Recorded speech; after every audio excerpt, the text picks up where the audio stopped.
নমস্কার, শুভ দুপুর বন্ধুরা। নতুন একটা সুন্দর দুপুরের থালি নিয়ে আমি আবার চলে এলাম। প্রথমেই আছে গরম ধোঁয়া ওঠা ভাত, তার সাথে এক টুকরো লেবু, একটা কাঁচা লঙ্কা।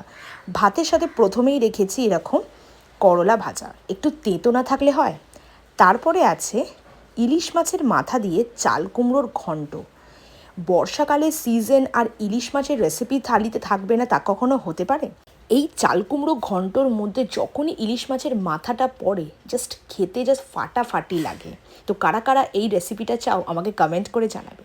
আর লাস্টে রেখেছি এরকম ইলিশের বেগুন আলু দিয়ে ঝোল। এটা খুব ট্র্যাডিশনাল রেসিপি আর আমি জানি এটা প্রত্যেকের বাড়িতে হয়ে থাকে।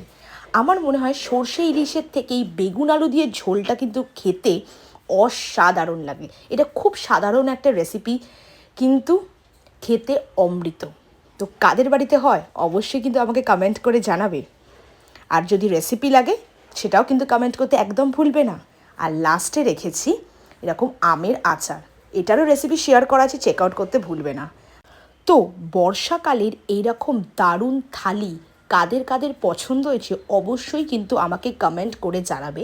আর কোন পদের তোমরা রেসিপি চাও সেটাও কিন্তু কমেন্ট করতে একদম ভুলবে না। তো আজকের মতো এতটাই, আসলাম।